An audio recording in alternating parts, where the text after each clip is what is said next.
In the mythological depths of the Norse world, a saga as ancient as the cosmos itself emerged, the epic of Ragnarok. This huge event doesn't start with loud noises or bright lights, but with Fimbulvidr, a huge winter that lasts for 3 whole years. This long, tough winter is the first hint that big changes are on the way, wrapping the world in a blanket of ice and quietly signaling the exciting battles and shifts that are about to happen in Midgard, the land of humans. Snow covered everything like a thick white blanket. The sun, which used to make everything bright and warm, was now just a dim light, in the sky hardly seen. Trees that used to be green and full of leaves were now just bare and silent, like they were waiting for something. With so much cold and snow, people started to feel worried and alone. Finding food became hard, and people started arguing over small things.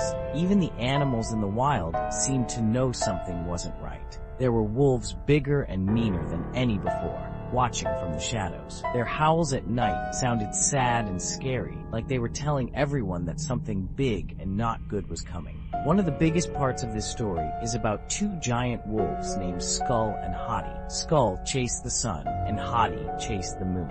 These wolves were part of a prophecy that said they would catch and eat the sun and the moon, and when they did, it would start the end of the world. Finally, that day came. Skull caught the sun, and Hati caught the moon. When they ate them, the world turned dark. This was a huge deal because it meant that Ragnarok, the end of everything, was starting. It was like the whole world was changing after the disappearance of the sun and moon. Other significant events from the prophecy began unfolding. Fenrir, the gigantic wolf and the son of Loki, broke free from his magical bonds. This was a big moment because his freedom was one of the signs that the end was starting. Another offspring of Loki, Jormungandr, the Midgard serpent, rises from the ocean. Jormungandr is a massive sea snake that wraps around the world. But when it lets go of its tail, it is a sign that big changes are coming. The world's Yggdrasil shudders at Ragnarok's dawn. This tree connects everything from the gods in the sky to people on Earth and even the underworld. When Yggdrasil starts shaking, it's a big sign that everything is going to change. Loki finally escapes after the other gods have captured him. They had bound him strongly and placed a snake above him that dripped poison. This punishment was for causing the death of a kind-hearted god, Balder.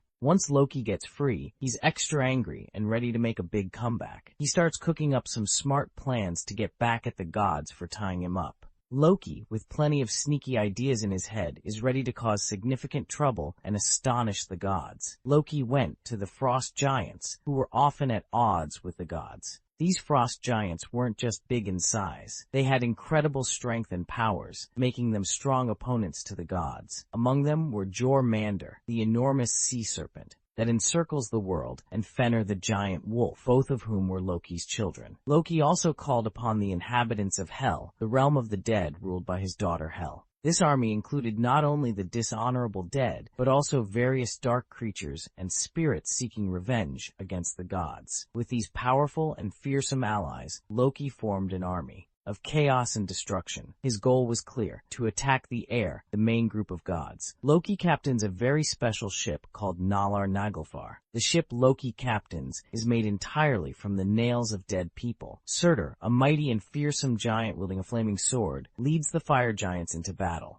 The fire giants, not only being big and strong, but also surrounded by flames, bring with them the intense heat and power of fire. The fire giants march towards the battlefield, ready to fight against the gods. Their main goal is to